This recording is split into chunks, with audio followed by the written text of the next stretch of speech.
Extra, extra, read all about it. Welcome to the Empires Recap, and today we'll be going over the chaos and drama of our somewhat respected rulers. This week, many stories come to a satisfying ending, and a happy ending for most. No apocalypse this time, we hope. There's a few things in Dawn that Jem has been neglecting to sort out, so today seems the perfect day to do it. She builds up a much safer bridge to her gatehouse, adds back a lot of trees and flowers to the first biome she settled in, and finally she lets free the villagers in her basement. Jem enjoys life in Dawn, being a regular old human princess, but the wisps are back, and she hasn't exactly been listening to them recently. Dawn has been a stronghold against the dark for as long as she's been there, but it's time for her role to come to an end. She can't play pretend forever. I think the wisps want to punish me for being in two places at once. Apollo, people aren't generally meant to be in two places at once. She can't leave without saying goodbye to her friends, though. She's gonna miss them. She might have inadvertently set her neighbor Ollie into a crisis, but he seems to have crises quite frequently, honestly. She promises him she'll say hi to Joe Hills for him when she's gone back to Hermitcraft. Sausage is incredibly kind and offers her some supplies on her journey. She just wanted to see him, and he'll miss her just as much as she'll miss him, evidenced by the tears. I think I'm good. I just wanted to see you again. Aw, you're never coming back, are you? Probably not. I knew it! I could sense it in your voice! Perhaps she needs to have a group meeting. Maybe that'll stop sending people into crises whenever she tells them that she's leaving. She heads to Spawn and meets Ollie, who helps her out with her final contribution to the server, her spawn tower. Roleplay aside, the Empire server may be coming to an end, but the Hermitcraft server is not. Jem is moving over there, but that doesn't mean she can't have fun with friends before she does. No roleplay involved. There is a warden, though? Or two? At one time, we don't need to do it again. Wait, are these? It's real! I'ma hit it with the staff of sanctuary! Jem, it's your I'ma moment. hit it with the staff of sanctuary! I'm Scared! The group messing around in Gobland accidentally bring one into the city and end up running through the streets to hide from it. Shelby even died. He's coming, Jem! Ollie, what is wrong with you? Oh my god! Run!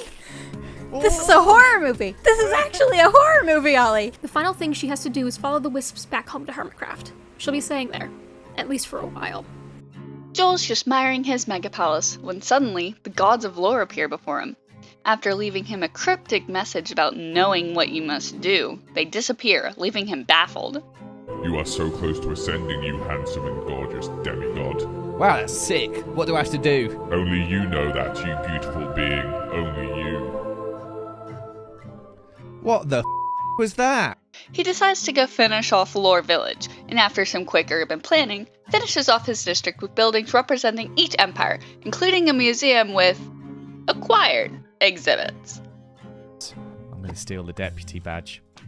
Mine now, Jimmy. Thank you. That's going in my museum. And we're also going to head to Animalia and see if there's anything we can steal from here. I'm going to steal this rabbit stew. Why?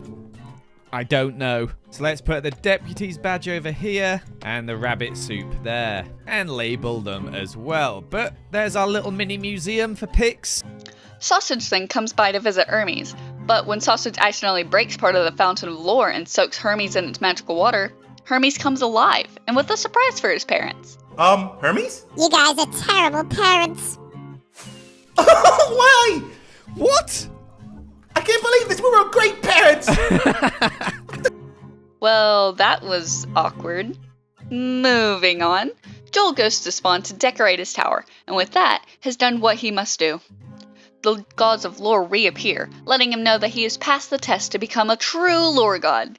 Demigod Joel, which was definitely not a retcon, is allowed one more day in the world of empires to take care of any final business before he ascends to the lore sky. Goodbye, Beanton.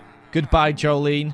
Goodbye, Beansy. Goodbye, Joel F. Goodbye, Smallish Jeans. Goodbye, Jolie Poly. Goodbye, Bean Remy. Goodbye, wonderful quartz traders. We spent way too much time together. Goodbye, Tiny Toy Jimmy. Goodbye, Donkey Jeremy. Goodbye, Sphere of Stratos. Goodbye, Law Fountain. Goodbye, wonderful Trident. Goodbye, Mega Base. Oh no, the sun's going down. I'm not going to get time to say goodbye to all my friends because none of them are online right now.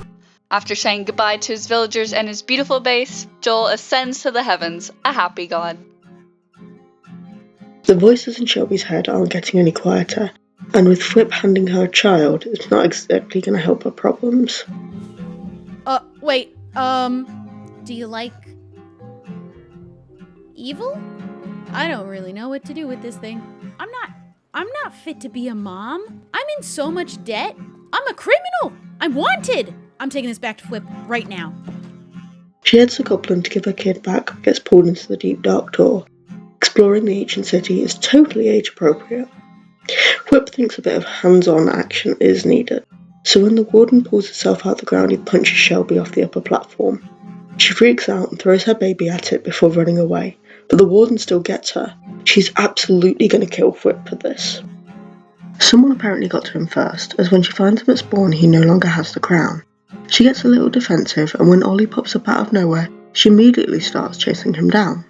Well, I'm not crazy. You're crazy. You're crazy for how you treated me. You said I couldn't do it, but I have. I did it. So, ha! I never said you were crazy. You got me these ears. I think you're crazy. What? Get over here. Where did you come from? There!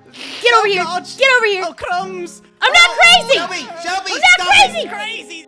Sausage drops down after him, and using the Staff of Sanctuary, he sends her through some of her memories, into an ancient city face to face with a warden, before she is dragged into some kind of liminal space. Sausage appears in this white void with her. He's been through the same thing before. He tells her he killed her. Don't worry, she can come back, but her corruption died too. She's free. Oh, by the way, this is the spirit realm. Everybody sees it differently, so this is yours, I guess. Yeah, we should get out of here before other things show up. Let's go. I have had enough of other things. Clear!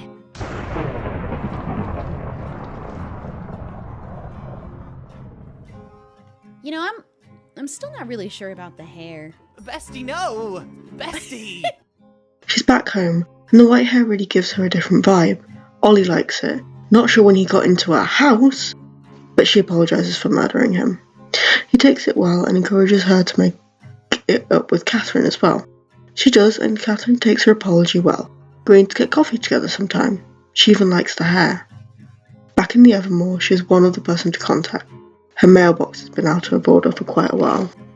She finds a letter from an old classmate of hers, updating her on all the drama that's happened in the Witches' Academy since she's been gone. Apparently someone set a demon loose on campus and it killed the headmaster. We'll soon know where that came from, but it was soon revealed the guy there was part of the evil witches order.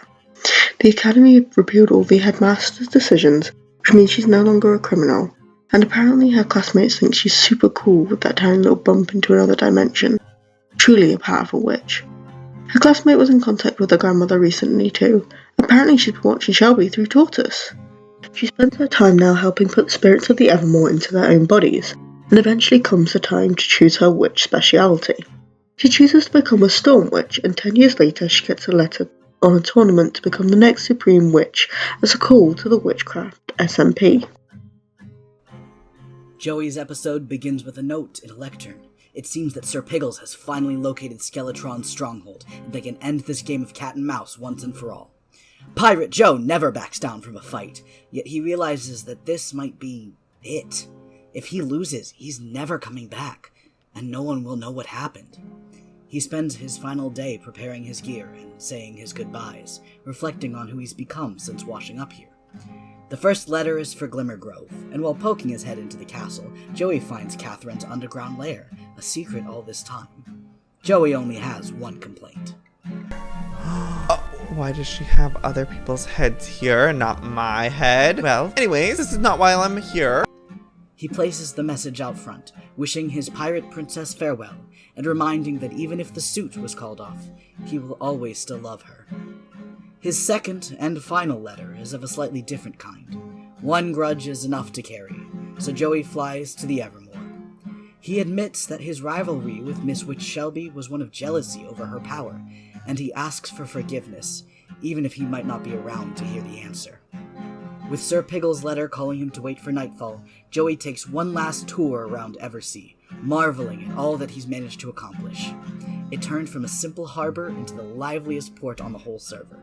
A little unusual, but vibrant and full of character, just like the man who built it. He settles down for a nap, resting up before his battle, and awakens to cannon fire.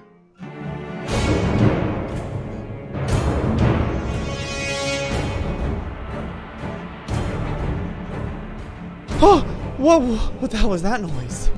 Eversea is being invaded. Skeletron's army swarms up the docks, blacking the sky with arrows. Joey cuts them down as fast as he can, but even the best pirate in the world is just one man.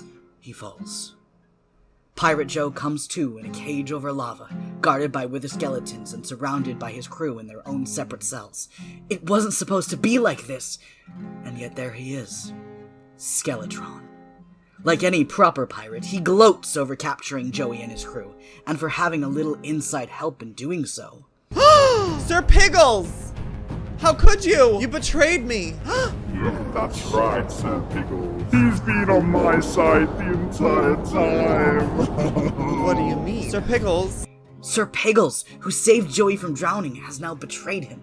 With Eversea now Skeletron's vacation home and lava descending from above, it looks like this really is the end of Pirate Joe. Until a giant axe smashes through the bars and a whirling spell douses the flame, it's Catherine and Shelby to the rescue. Seems neither of them were ready to say goodbye to Joey just yet, and they tracked him down just in time. Skeletron may be Joey's fight, but now he's not fighting alone. And no skeleton, however terrifying, is a match for the power of friendship. They cut through his army, cut off his escape, and Pirate Joe stabs right through his undead heart. Skeletron is dead. Joey is safe. Catherine, Shelby, and Joey agree to put everything behind them and make a fresh start. For real this time. The trio boat off into the sunrise, and this will be the last we see of Pirate Joe, at least for now. It's been an honor sailing with you, Captain. And with that, join us next week for more chaos and shenanigans. Thank you for watching, liking, and subscribing, and thanks to everyone helping out with the project. Check them all out down below.